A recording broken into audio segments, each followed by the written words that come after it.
to The Voice of Love, kembali di Family Magazine ya. Dan saatnya kita akan sama-sama belajar ya. Hidup dipimpin oleh Roh Kudus itu adalah hidup yang produktif.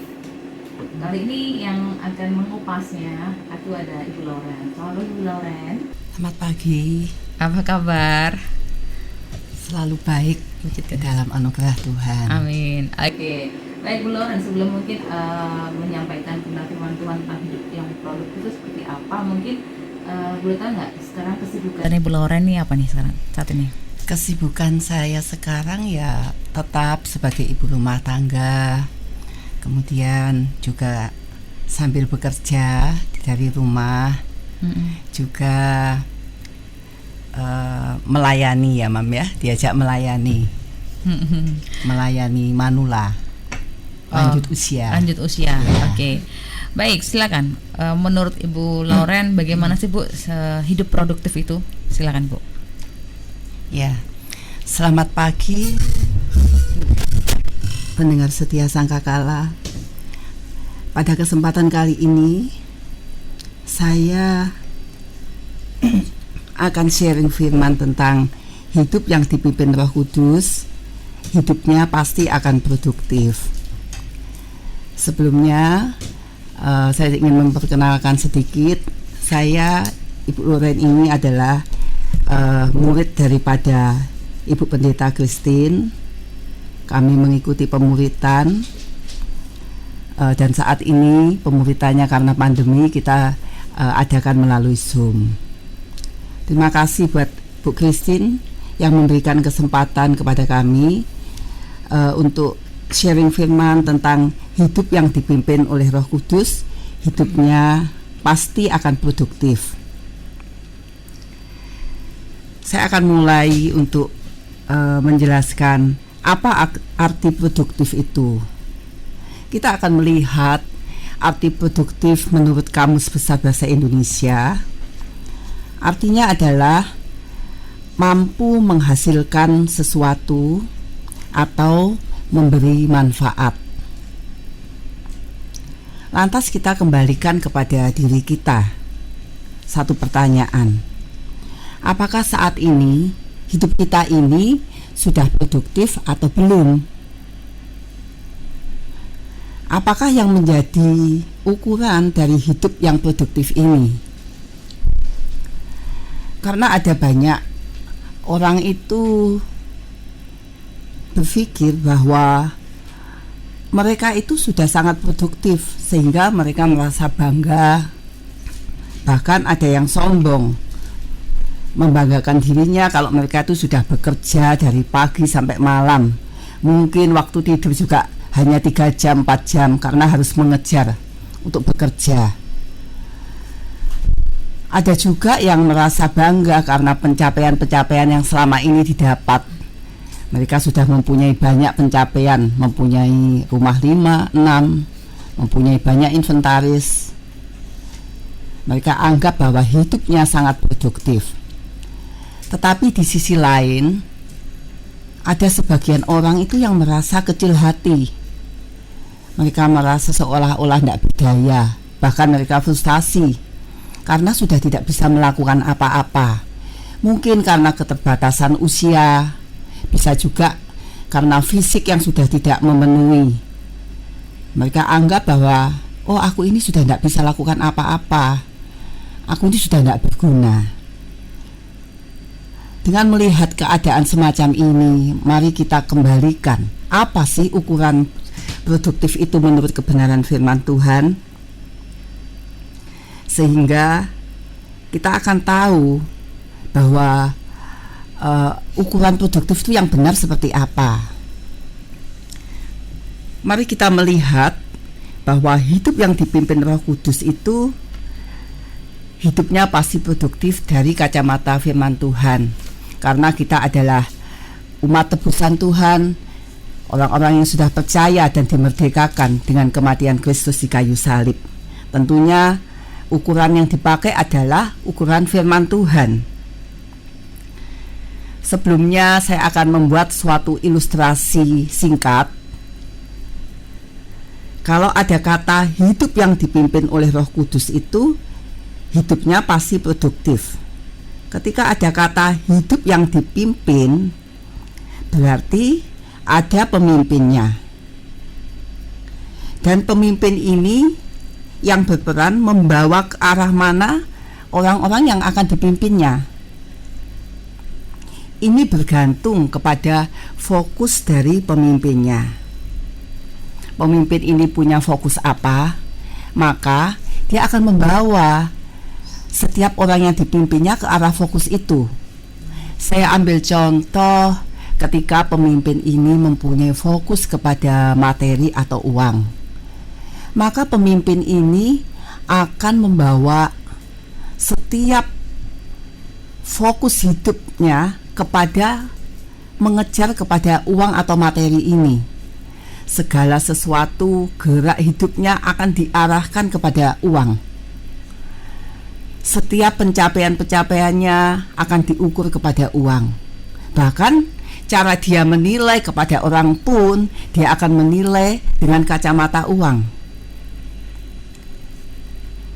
Apakah kita ini hidup, ada yang mengatakan begini, kita ini hidup ya perlu duit. Masa sih kita tidak boleh mengejar uang? Memang kita perlu uang sebagai sarana untuk pembayaran dan lain sebagainya.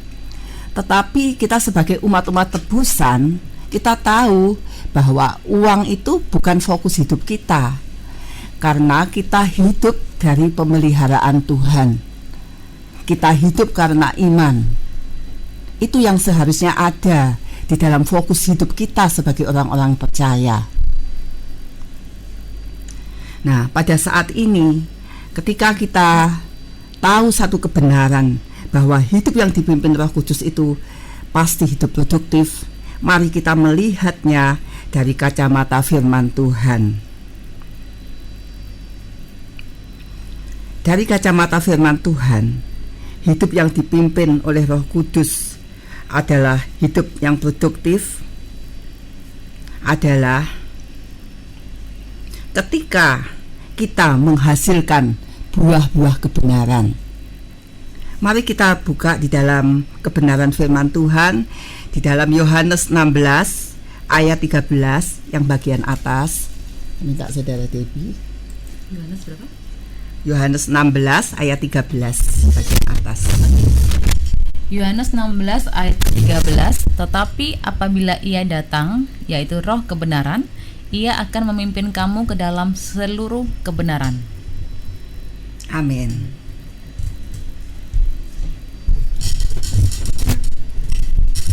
Tetapi apabila ia datang, ia itu siapa?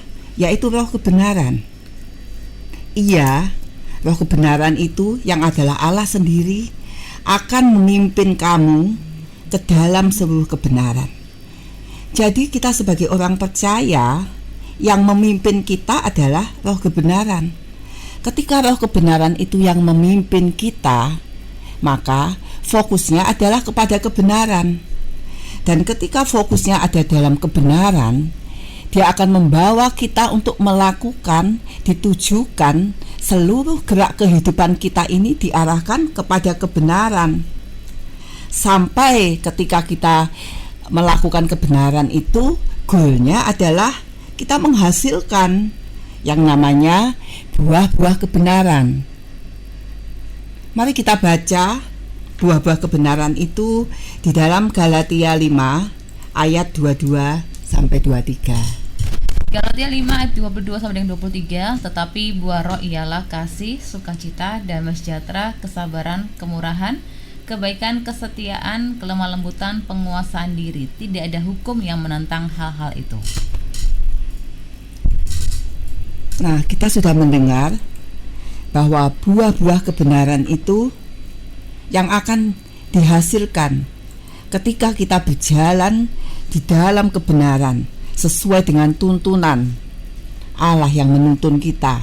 Dialah kebenaran yang akan menuntun kita ke dalam kebenaran, sehingga akan nyata buah itu, yaitu adanya kasih, sukacita, damai sejahtera, kesabaran, kemurahan, kebaikan, kesetiaan, kelemah lembutan, penguasaan diri.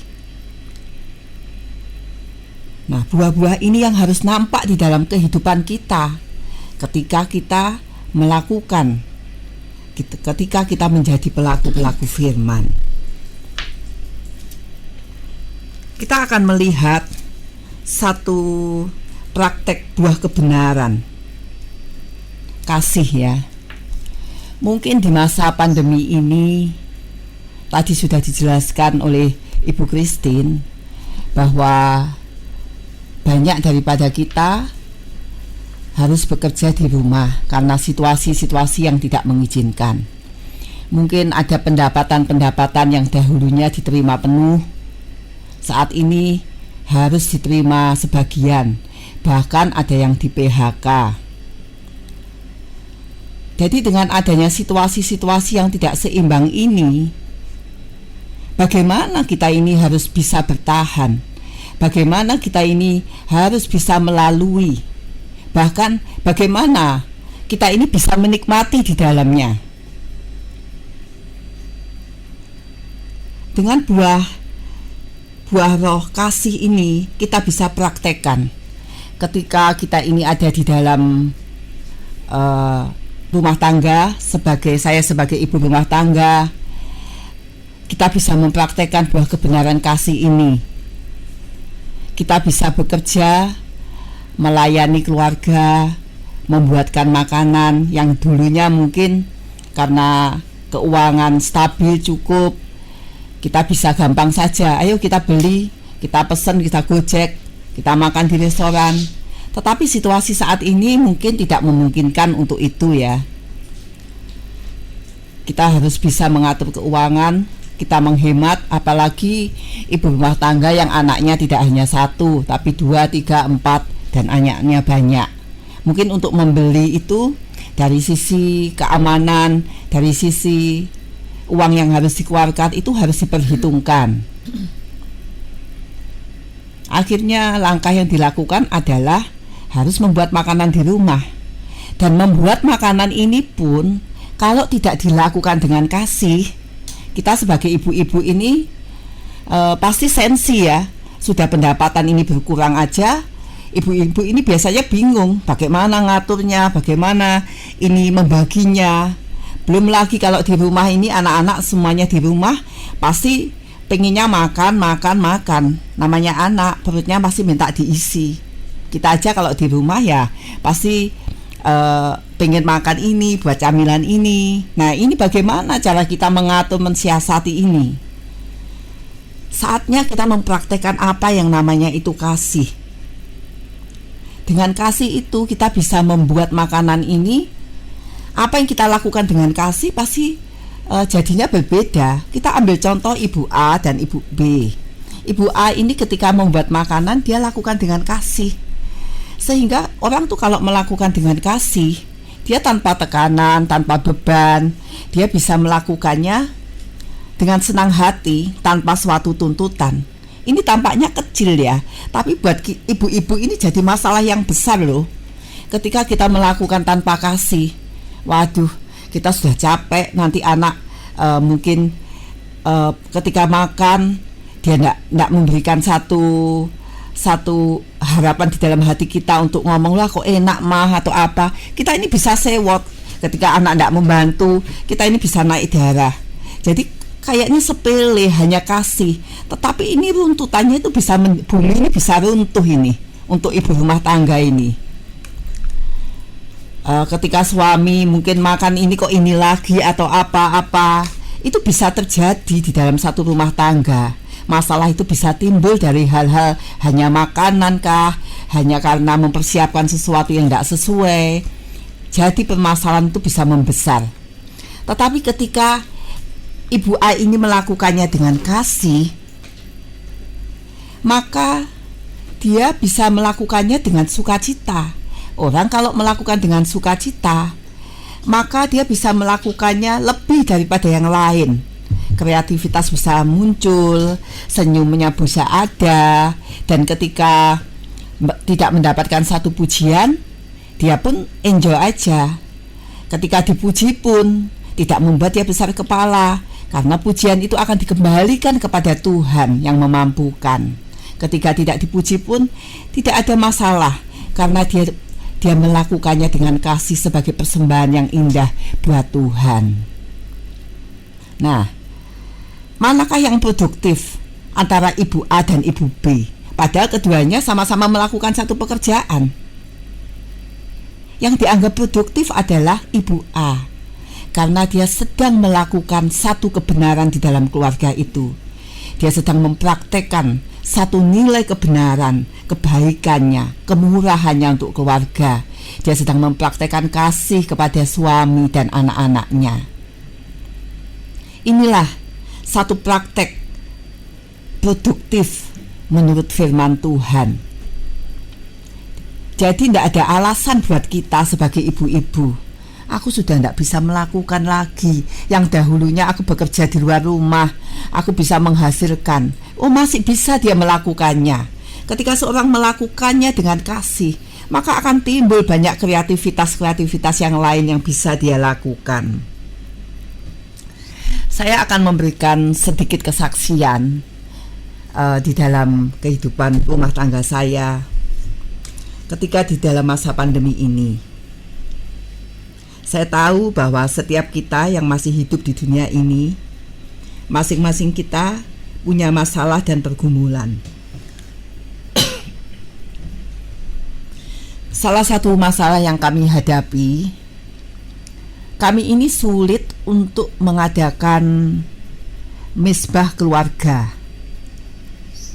Kami sulit untuk mengumpulkan 3 anak kami. Yang satu ini sudah beranjak dewasa, mulai memasuki masa kuliah, di mana dia sudah mempunyai teman-teman komunitas dan sering pergi. Kemudian yang kedua, anak saya ini boleh disebut dia seorang atlet, yang dia harus mengikuti latihan-latihan, yang mana pulang sekolah dia harus latihan di sekolah, kemudian di klub. Sampai rumah ini kadangkala sudah malam, sudah 9:30. Kemudian dia harus mandi keramas. Sampai rumah itu sudah kadangkala selesai itu dia sudah bisa jam 11, jam 10 lebih. Nah, dan ketika dia sudah selesai, suami ini sudah ngantuk. Dia jam 9 tuh bau bantal guling tuh sudah, matanya itu sudah tertutup. Jadi sulit ketika dia harus bangun. Nah, dengan banyaknya kendala-kendala yang ada ini, untuk mengumpulkan ini sulit sekali. Nampaknya itu hanya sebuah doa ngumpul, bisa bersama, doa ya mungkin bisa lama, bisa enggak. Kayaknya sesuatu hal yang mosok doa tok ae lho, ngumpul kan ya bisa nanti kapan.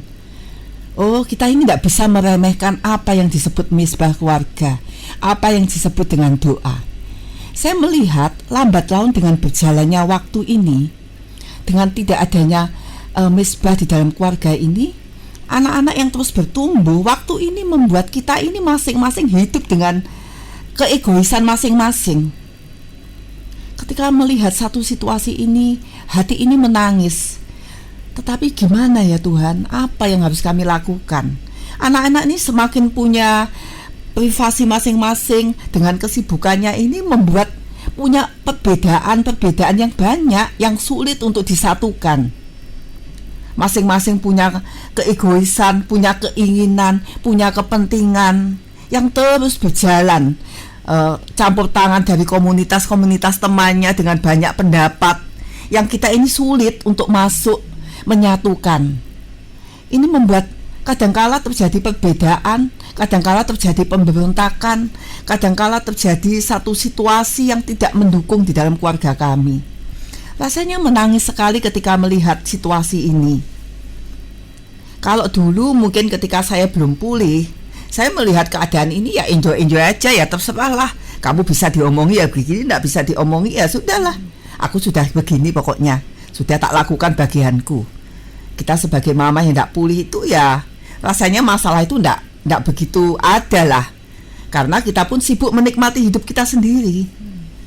Tetapi ketika kita ini belajar firman Tuhan dan menjadi satu wanita yang dipulihkan, kita mulai melihat bahwa sesuatu yang penting itu adalah membangun yang di dalam, di mana ada pertumbuhan kerohanian keluarga kita, di mana kita melihat bahwa anak-anak ini harus bertumbuh sesuai dengan harapan Tuhan. Dari kita melihat bahwa ada banyak hal yang perlu diperbaiki, ada banyak hal yang perlu untuk dihidupkan dari sesuatu yang mati, dari sesuatu rohani yang mati di dalam kehidupan keluarga kita. Ini membuat beban doa. Akhirnya saya menangis, Tuhan, bagaimana ini situasi-situasi ini. Jadi dengan adanya pandemi yang kita tidak pernah berpikir ini justru menjadi satu kesempatan, menjadi satu keuntungan. Kalau yang mungkin yang lain tuh boleh merasakan, aduh pandemi ini, Miss Corona ini kenapa tidak pergi. Tapi bagi saya pribadi, ini adalah satu keuntungan. Saya senang sekali, ini satu kesempatan di mana semuanya di lockdown, semuanya harus PSBB. Mau tidak mau anak-anak ini harus kumpul kembali. Mereka harus di rumah, mereka harus bisa berkumpul. Akhirnya kesempatan ini saya ambil. Aduh, terima kasih Tuhan, saya tidak pernah berpikir bahwa Tuhan menyiapkan satu kesempatan indah ini. Tuhan turut serta. Dengan kesempatan yang ada, perlahan-lahan kita mulai doa. Pada awalnya ya masih kaku ya, dari keadaan seperti itu. Mereka agak ogah-ogahan, mereka agak rasanya canggung harus bersama itu. Tapi lambat laun kita lakukan. Akhirnya menjadi satu kegiatan yang membuat kita ini, kita melihat hasilnya. Anak-anak bisa berkumpul bersama, lalu kita menyatukan di dalam doa. Memang tidak ada sesuatu yang bisa menyatukan satu keluarga itu kecuali menyatu di dalam roh dan doa. Di situ kita bisa memasukkan betapa pentingnya arti keluarga, betapa pentingnya satu permulaan didikan, satu permulaan firman Tuhan itu kita masukkan di dalam keluarga kita. Akhirnya dengan kesempatan ini saya melihat satu perubahan di dalam anak saya, terutama di dalam anak saya itu yang kedua, anak saya Michelle ini. Saya melihat satu pertumbuhan iman, saya melihat satu pemulihan di dalam hatinya. Bahkan ketika saya melihat hidupnya dipulihkan, saya melihat ada satu kreativitas yang timbul di dalam kehidupannya. Singkatnya itu sampai dia itu bisa membuat satu menu masakan. Ini bukan promosi, yang saat ini dia bisa jual. Sama-sama kita mengerjakannya. Kita bisa sama-sama berjuang. Ada temannya berjuang. Tapi bukan masalahnya bukan karena kita ini ingin dia itu mendapatkan income, kita ini ingin dia itu menambahi income kita, itu bukan. Tetapi yang kita merasa sukacita itu apa? Hidupnya dipulihkan. Dia bisa mengalami satu proses kehidupan bersama dengan Tuhan. Dia bisa mengalami apa itu saat-saat dia dipulihkan, saat-saat di mana dia bertumbuh bersama Tuhan. Itu adalah sukacita buat kami. Anak-anak ini bisa bersama-sama, dia tahu, sehingga saat ini pun kami masih berproses, belum mencapai sesuatu yang sudah bagus, enggak. Proses itu tetap kami lanjutkan. Bahkan saya ini ketika ngomong sebentar lagi orang lain minta, saya ini sampai minta gini, Tuhan, kok cepet ya. Waduh, ini masih lama lagi. Saya ingin waktu lebih lama lagi anak-anak ini bisa bareng. Itu yang saya alami. Jadi mungkin mendengar bisa marah ya. Kok saya ini minta satu yang lama ini. Tapi benar, ini yang saya alami. Ketika masa kita ini punya kesempatan kumpul dengan keluarga, ayo lakukan produktif di dalam firman Tuhan. Karena keluarga ini, lewat kehidupan kita ini, kita bisa punya kesempatan buat anak, buat yang lain, untuk melakukan produktif. Dan produktif ini, saya pikir itu produktif di dalam firman ini berdampak ke dalam produktif yang lain secara jasmani.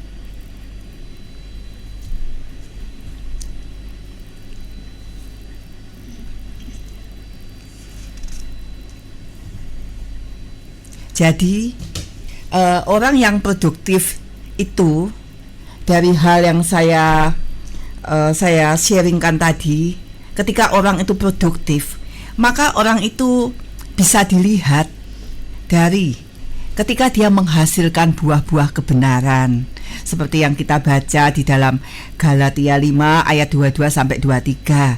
Dari hidupnya akan nampak satu kasih, dari hidupnya akan nampak satu sukacita, mungkin akan nampak satu kebaikan, akan nampak satu kemurahan, akan nampak satu kesabaran di dalam hidupnya. Itu bisa dilihat di dalam kehidupan orang-orang yang produktif secara firman Tuhan. Kemudian saya melihat bahwa seorang yang produktif bisa dilihat dari antusiasnya. Antusias untuk apa? Antusias untuk terus berjuang. Berjuang yang bagaimana? Berjuang dengan cara yang benar, agar bisa tetap bertahan di masa-masa yang sulit.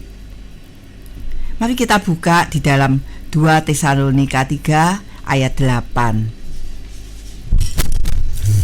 2 Tesalonika 3 ayat ke-8, demikian firman Tuhan. Dan tidak makan roti orang dengan percuma, tetapi kami berusaha dan berjerih payah siang malam, supaya jangan menjadi beban bagi siapapun di antara kamu. Ya, di sini dijelaskan bahwa tidak makan roti orang dengan percuma.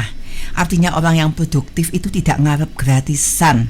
Dia tidak mengharap orang lain untuk membantunya, karena dia tahu bahwa pengharapannya ada di dalam Tuhan, karena dia tahu bahwa Tuhan yang memelihara hidupnya, karena dia tahu bahwa di dalam Tuhan dia mendapatkan satu jaminan kehidupan.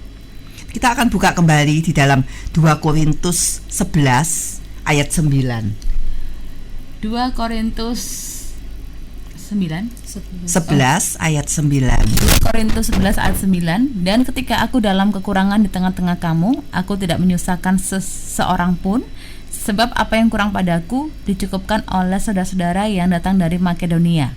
Dalam segala hal aku menjaga diriku, supaya jangan menjadi beban bagi kamu, dan aku akan tetap berbuat demikian. Nah, inilah firman Tuhan mengatakan bahwa orang yang produktif, dia tidak menjadi beban bagi orang lain, karena dia bersemangat, dia terus berjuang, dan dia tahu bahwa Tuhan itu memelihara hidupnya. Dia tahu bahwa Roh Kudus terus akan menguatkan hidupnya, memberikan semangat juang, memberikan penghiburan di dalam masa-masa kita menghadapi sesuatu hal. Ketika kita sudah merasa lelah, ada Roh Kudus yang membangkitkan kembali, ada Roh Kudus yang menghiburkan. Bagaimana kita ini bisa melihat bahwa Roh Kudus itu terus berjuang atas hidup kita. Bahkan ketika kita ini rasa aduh sudah seperti ini, ada masanya ya, kita ini juga ada masa-masa di mana kita ini merasa ada satu jalan buntu. Tetapi di situ peran Roh Kudus ini luar biasa. Dia terus memperjuangkan hidup kita. Sejenak saja seperti itu, dia bangkitkan kembali dengan satu pemikiran yang baru, yang membangkitkan semangat kita dengan penghiburannya yang tidak pernah habis. Kemudian orang yang produktif itu melakukan setiap hal itu dengan sukacita tanpa tekanan.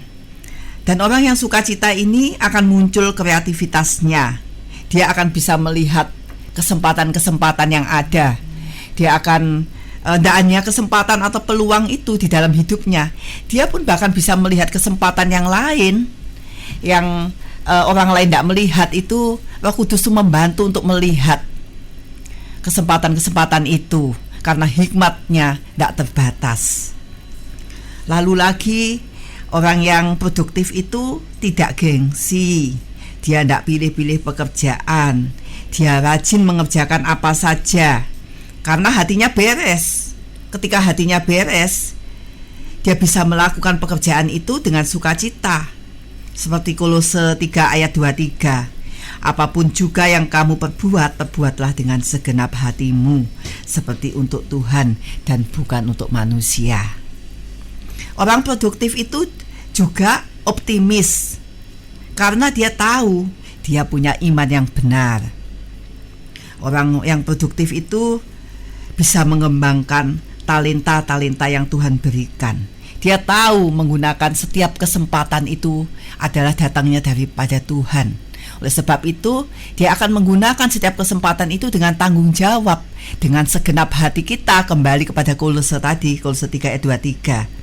Bahkan orang yang produktif itu tidak hanya menggunakan kesempatan itu untuk dirinya sendiri.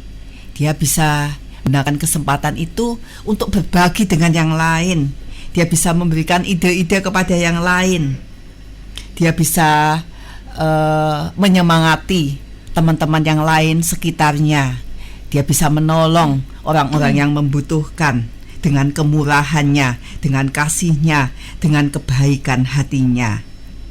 Sehingga buah-buah roh itu nyata di dalam hidupnya. Orang akan melihat bahwa di dalam kehidupannya itu ada buah roh, ada kasih, ada Allah di dalam hidupannya. Orang akan melihat bahwa orang produktif itu di hidupnya akan melihat Allah di dalam kehidupannya. Itulah orang-orang yang produktif di dalam kebenaran firman Tuhan, akan bisa dilihat di dalam hidupnya bahwa Kristus itu dilihat di dalam hidupnya. Kristus itu nyata di dalam hidupnya lewat kasihnya, lewat kemurahan hatinya, lewat kebaikannya. Sehingga dari hidupnya orang akan menghormati Tuhan. Oke, amin. Baik, Mas Tuhan, saat ini mungkin juga Anda yang mungkin mau bergabung ya, mau sharing atau mungkin mau bertanyakan seputar topik pada pagi hari ini, produktif di masa-masa saat ini, dan hidup kita ini dipimpin oleh Roh Kudus. Salah satunya adalah produktif ya, yang tadi dikatakan oleh Bu Lauren, ada kebenaran dalam hidup kita. Kami akan kembali setelah informasi dan pujian yang akan hadir menemani kekasih Tuhan.